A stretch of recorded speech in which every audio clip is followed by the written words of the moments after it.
A warm good morning to everyone. This is Sushma A.V., Assistant Professor of Chemistry, Soundarya Institute of Management and Science, Bangalore. Well, today I am here to deliver a lecture on phase diagram.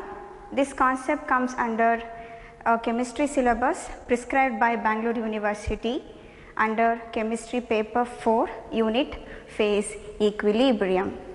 So, to start with, let us define what is phase diagram. So, as per the definition, a phase diagram is a chart showing the thermodynamic condition of a substance at different pressures and temperatures. I shall repeat, definition says that it is a chart or a graph showing the thermodynamic condition of any substance at different pressures and temperatures, wherein the temperature is plotted along the x-axis and the pressure being plotted along the y-axis. The importance of phase diagram is that it helps in identifying or analyzing the thermodynamic stability of any given substance with varying pressure as well as varying temperature. Suppose if you consider some substance like water. So, water is a substance. We know water can exist in three phases, that is your solid phase, the liquid phase as well as the gaseous phase. Suppose let us consider a temperature, let x be the temperature and let P be the pressure. So, at temperature x and at pressure y, we can find the phase of the water with respect to the temperature x as well as the temperature y with the help of the phase diagram, and this phase diagram is considered to be the application of the phase rule. So, let us take an example of water system. As I said, water system, it exists in three phases: the solid phase, the liquid phase as well as the vapor phase. So, this, if you just take a look at this graph, this is your phase diagram of water, where temperature being plotted on the x-axis and the pressure being plotted on the y-axis. So, you can observe some lines here. So, these lines, they indicate the region or the area where the phases are at equilibrium. What the lines indicate? The lines indicate the region or the area where the phases are at equilibrium, and the area that is bound within the lines, they indicate the phases. Suppose let me consider this area AOB. This curve and the area that is bounded within this line indicates the solid phase of the water, that is the ice. And let me consider this area which is bound within the curve AOC. It indicates the liquid phase of the water, that is your liquid water.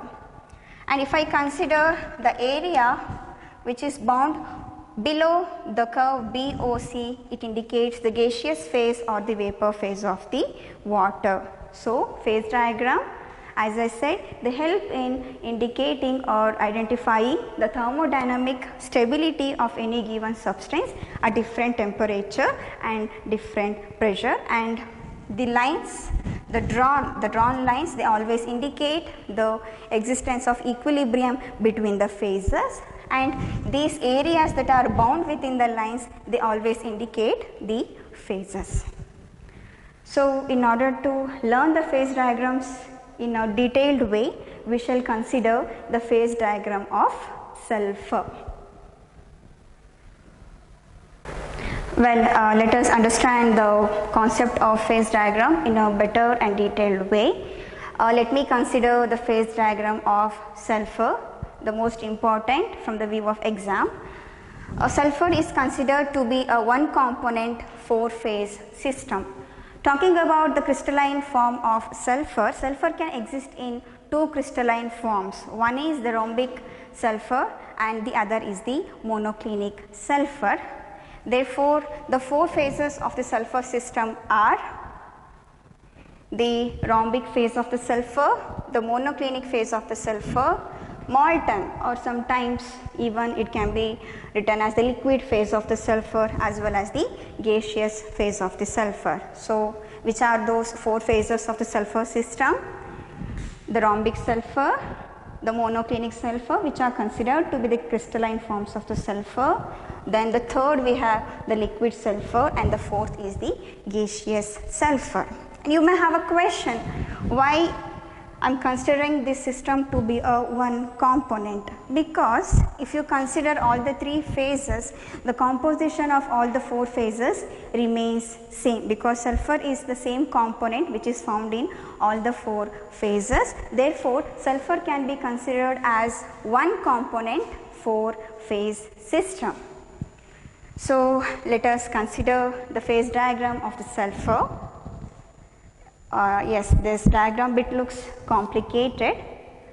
So, let us make it bit simpler by dividing them into the discussion at lines, then the discussion at the triple points, then the discussion considering the phases or the areas. Let me consider the lines. So, please recall what the lines indicate. The lines always indicate the existence of equilibrium between 2 or the 3 phases.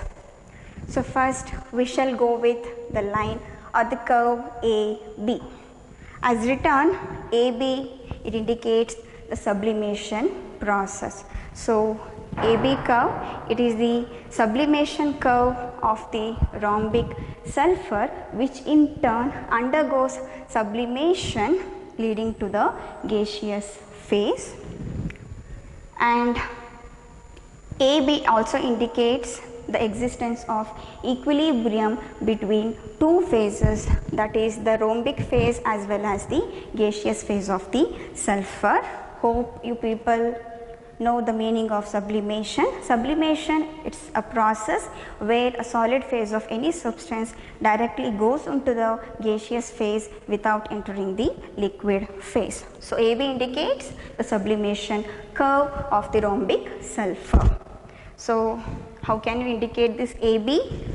So, it is the equilibrium that is held between S subscript R, that is the rhombic form of sulfur. It is in equilibrium with the gaseous form of sulfur. Let me consider the second curve, that is BC. This BC curve, it indicates the sublimation curve or the sublimation point of the monoclinic sulfur, and this line also indicates the existence of equilibrium between the monoclinic phase of the sulfur as well as the gaseous phase of the sulfur. So, I can simply indicate it as S subscript M in equilibrium with S subscript G, that is monoclinic form of sulfur in equilibrium with the gaseous phase of the sulfur. Let us go with the next curve indicated by CD. CD as written, it indicates the boiling point of this molten or the liquid phase of the sulfur, and this line also indicates the existence of equilibrium between the liquid phase of the sulfur and the gaseous phase of the sulfur, and this boiling point, it increases as the pressure increases. So, it can be indicated as S of L in equilibrium with S of G. Well, let us consider the next curve, BE. BE curve, it indicates the transition temperature. Hope you people know what is transition. Transition, it is a process wherein one form of the crystal undergoes transition to other form of the crystal. As I said, sulfur exists in 2 crystalline forms, the rhombic as well as the monoclinic sulfur. So, the curve or the line, the straight line BE indicates the transition temperature or the transition of the rhombic into the monoclinic, and it also acts as a equilibrium that is set between the rhombic and the monoclinic sulfur. So, it can be written as S rhombic sulfur in equilibrium with monoclinic sulfur. Coming to the curve CE. CE indicates the melting point of monoclinic sulfur, and this line acts as a equilibrium line that is set between the monoclinic as well as the molten form of sulfur, or the CE line indicates the coexistence of two phases, that is the monoclinic phase of sulfur as well as the liquid phase of the sulfur. And here the melting point of this monoclinic, it increases as the pressure increases. So it can be written as monoclinic sulfur at equilibrium or in equilibrium with the liquid or the molten phase of the sulfur. Let me consider the last curve, EF. So the curve EF, it indicates the melting point of the rhombic sulfur, where in turn the rhombic sulfur melts into the molten phase of the sulfur at this pressure as well as the temperature. And EF also indicates the existence of two phases which are said to be in equilibrium at EF, that is your rhombic phase of the sulfur is in equilibrium with the molten phase of the sulfur at the line EF. So it can be written as rhombic form of the sulfur in equilibrium with liquid form of the sulfur. So this is about the description of the phases and the equilibrium that is set at the lines. And the system, it is said to be univariant along all the lines. If I consider, or if I try to sum up the number of phases at the lines, at all the lines we come across two phases. So P is equal to 2, that is the number of phases at the lines is equal to 2. See here, if you consider AB, you have two phases, the rhombic and the gaseous phase. If you consider BC, we have two phases, monoclinic and the gaseous. If I consider along the CD, the number of phases are 2, that is molten and the gaseous. Likewise, we have BE, CE and EF, where we come across two phases along the lines. Therefore, along the lines, the number of phases remains same, that is 2. And I am talking about the degree of freedom of the system. Along all the lines, the degree of freedom of system is univariant. So how I am coming to know that the degree of freedom is 1? By applying the phase rule. So phase rule, F is equal to C plus 2 minus P. So as we know, sulfur is a one component system, so C is equal to 1 plus 2 minus the number of phases along the lines, it remains 2 along the lines. If you observe along all the lines, if you just observe the diagram, along all the lines the number of phases is 2, so it is 1. So the number of degrees of freedom along all the lines, it becomes 1. Therefore, the system is univariant. I mean, it has got one independent variable, that is pressure. So what happens to the number of phases? It remains same, that is P is equal to 2 along all the lines. And considering the degrees of freedom of the system along all the lines, it is univariant. It has got only one degree of freedom by applying the phase rule, where pressure is the independent variable. Well, let us consider the thermodynamic condition of the system at triple point. Triple points are the areas where three phases of the system coexist with each other, or at that point three phases of the system are said to be equilibrium. If you just observe the diagram, we have three such triple points: triple point at B, triple point at C, triple point at E. Let us take one by one. Triple point B. So what is the condition at triple point B? So B is a point where three phases of the system come together, or they coexist with each other, or said to be in equilibrium with each other. That is, your rhombic, monoclinic as well as the gaseous phase of the sulfur are said to coexist or said to be equilibrium at point B. So, how can you just signify it? See here, we have the rhombic sulfur which is in equilibrium with the monoclinic sulfur which is in equilibrium with the gaseous phase of the sulfur. So, all the three phases of the system are at equilibrium at point B. Let us consider the point C.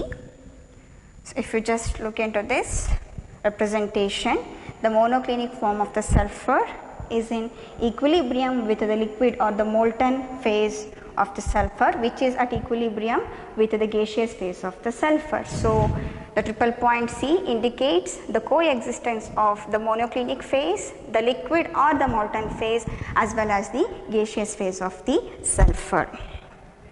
And let us consider the third triple point which is located at E, where the rhombic form of the sulfur, the monoclinic form of the sulfur as well as the liquid phase of the sulfur are said to coexist or all the three are at equilibrium at point E. So, how can we represent?